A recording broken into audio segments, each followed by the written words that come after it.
Hello and welcome to this week's Preps Preview alongside Scott Richey. I'm Aren Dow. Not a whole lot of basketball to talk about. A lot of cold weather, a lot of snow, but I mean there were some big moments in this past week, and Christian Williams definitely provided a couple of them against Monticello and Sullivan. I have to say that he probably had the best week out of anybody this week. Yeah, I mean, of the top moments, his are the top two, and then I don't know that anyone really can. I mean, number 3 is so far behind that I probably couldn't even give you that. But he scored 41 against Monticello, came back the next night, scored 36 more against Sullivan.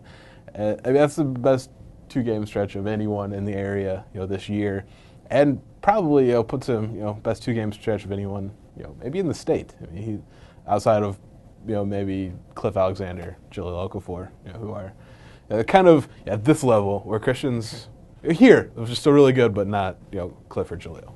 Right. Yeah, it was. I saw the 36-point game, and you didn't really know what to expect. His season average is still about a little over 16, and he was I think 17 points short of 1,000. So we're like, well, maybe he'll get there, and he already has 16 by halftime.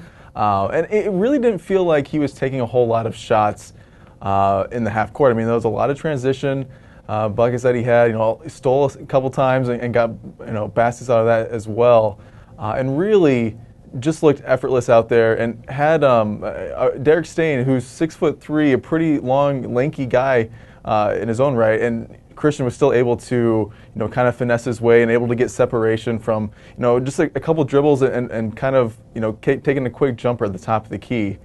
Really impressive. He had a lot of baseline jumpers, a lot of inside shots, really diversifying his offense and doing a good job kind of keeping Sullivan on their toes. And I think just for me, it's nice to see him finally taking control. I mean, at 6'5", 6'6", D1 prospect, he's the best player in the OCA. And I mean, the way he's playing, might be outpacing Marcus Bartley as best player in the county and in the area as a whole. And I don't think it's too much of a stretch to say so. And it's what I wanted from him all season. And because I talked this summer with his AU coach for the Peoria Irish, and asked him, is Christian, because I heard that he was playing well, and asked him, is Christian, being a little more aggressive, because that's something that he showed in spurts, his sophomore year, and the answer I got was yes. So I kind of went into this season, thinking get more of the same, and it's taken him a little while, but if he continues to play like this, and maybe not even hit 36 or 40, but 20, 25 points a game, St. T's going to win a lot of ball games. Yeah, I asked Jordan Lakaitis, his point guard, what he's seen differently, and he's like, yeah, we've been waiting for this for 3 years. And Christian, who if you see him on the court, he's probably not the emotional leader. I mean, he's pretty stone-faced when shooting the basket, but he got a laugh.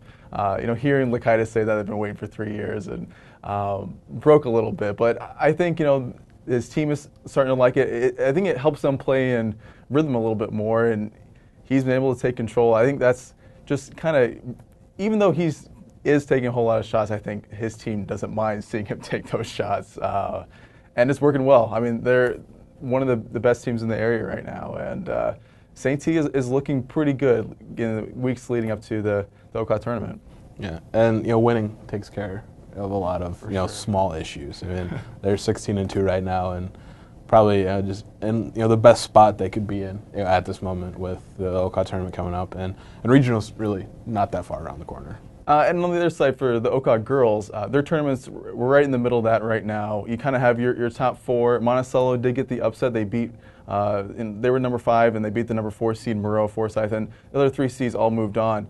But right in the middle of that, and it's good to see Monticello, kind of put things together. I think all year they had, and you could see this in just watching them, they would have a good quarter, and then the next quarter you're like, oh, where did that go? There was a lot of times where one player would take over, and they're young. I mean, they play a lot of sophomores. Laney Buzan's a junior, and it's kind of probably the leader on the floor. 5'10", really good inside. But you have a lot of sophomores, and between Jessica Pankey, Jenna Prather, Claire Caldwell. So I think maybe starting to get all those pieces working together.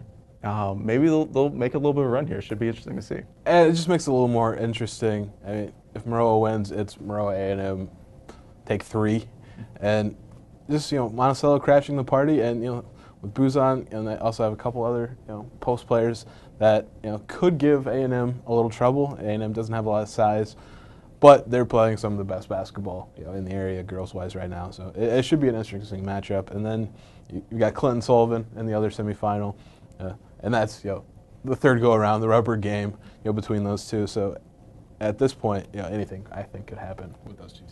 Yeah, and it's really interesting. All these top teams have a lot of talent that's going to be coming back for next season, too. I wrote in the story that seniors, as far as starting lineups, you have Clinton's Haley Tuhill and Sullivan's Maggie Plank. And that's the same thing for Monticello, too. I mean, they do have some seniors on that team, but I mean, a lot of the roster is made up of juniors and sophomores. So you're going to have a lot of this talent that is young and is going to be in the tournament for the next couple of years. So it should be good to see that continuing to grow. And you've got A&M who has no seniors. So right. The whole team will be back next year, which I'm sure there's several coaches that would wish that wasn't the case.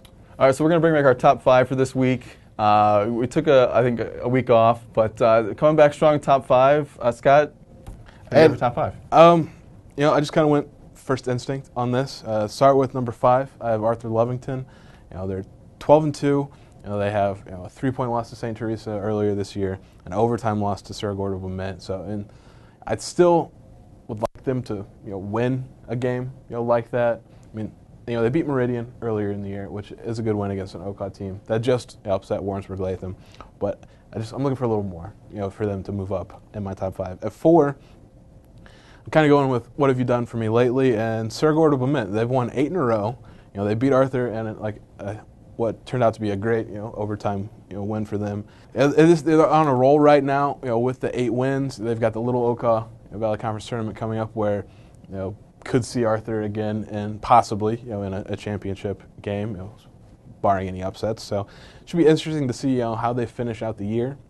They are in 2A and in a tough regional, but if they continue to play like they are now, they could try and cause a little trouble.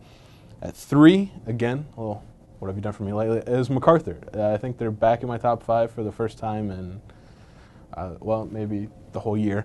But they've won 5 in a row, and despite having several games postponed because of snow and cold, and they're gonna have a lot of games to try and squeeze in before regional play starts. Thankfully, at 3A, they've got an extra little bit of week there to do that. Would have been interesting to see what they could have done against Champaign Centennial. That's their next game on the schedule, or was their next game on the schedule, and it will be played at some point, here in the next month or so. But they're playing really well right now, and they beat Bloomington. Got a win back against the Purple Raiders in Big 12 play, and those are the ones I'd like to see them get. Just beat these teams that they've had trouble against in the Big 12, not only this year, but in the past couple of years, at least at the beginning of the season. Number 2, St. Teresa. We kind of touched on why they're playing really well right now. Mm-hmm. And at 1, it's been my number 1 all year, is Lincoln. They did lose 2 in a row to Lanphier and Champaign Central about 10 days ago or so. But they've come back to win 5 in a row, and their last was a 22-point kind of blowout against Chatham Glenwood, which has a D1 prospect in Peyton Allen. So that's a huge win for them, and it keeps them alive with Lanphier for a CS8 title. For my top 5, Nokomis, and I know you just saw them, and they did lose to the Civic Memorial in the championship, but still, I think to take them to overtime, it was a close game. Yeah. And the way that Nokomis has played recently, I think we went to a tournament, I believe, in Martinsville and swept. They went to Morrisonville and swept that all the way through. And Nokomis, they do this every year. We always talk about how they play a really tough schedule, and that really sets them up for a trip in 1A. Marcus Chauncey gives them inside presence that they didn't have last year, and I think that's a huge part. They have the point guards that people are able to control the ball. I think that's a team that's really hitting their stride right now, and despite that 1 loss, it's an overtime loss. I think they were in that game. I still think they're worthy of top 5. I have MacArthur at 4. And a lot of that, they just haven't been able to play. Getting that win against Bloomington is really big. And doing that against a Big 12 team, not a whole lot to say. They had that run back in Christmas. I mean, that's it's been a month, but those were big wins. And so I guess since then, that's kind of what you're drawing off of. And Kemontae Johnson had a real big game, so that was nice to see for the Generals, who they've gotten production from a lot of different players, and for him to have a big game for them against Bloomington, I think that says a lot. Hopefully, that can keep going forward for them.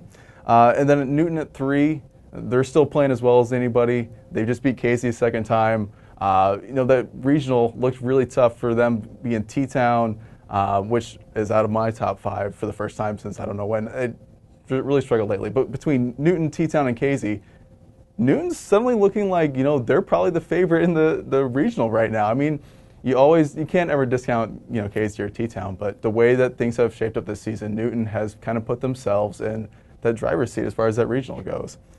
St. Teresa at number 2, after seeing them really, I mean, they had some moments where they struggled against Sullivan, but after seeing them just methodically, beat back every Sullivan attack and eventually kind of break through and take over, and ended up being a double-digit win.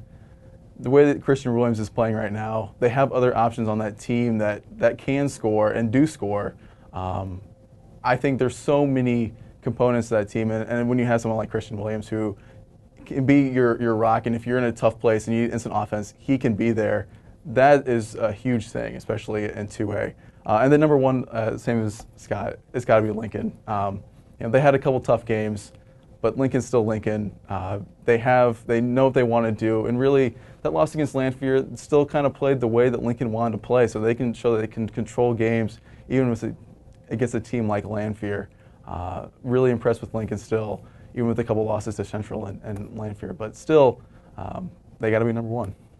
So make sure you check out this week's Preps Pick'em. It was kind of a tough week last week. Not so tough because I won. Well, not so tough for Scott because he won. So make sure you go on and hopefully the games we played, and hopefully you can beat Scott. We're all rooting for that. But make sure you check that out. We'll have coverage of the OCOG girls tournaments and continuing coverage of all the basketball and wrestling coming up here soon with regionals here in the next couple of weeks. Make sure you check that out, hrpreps.com, and we'll see you out there.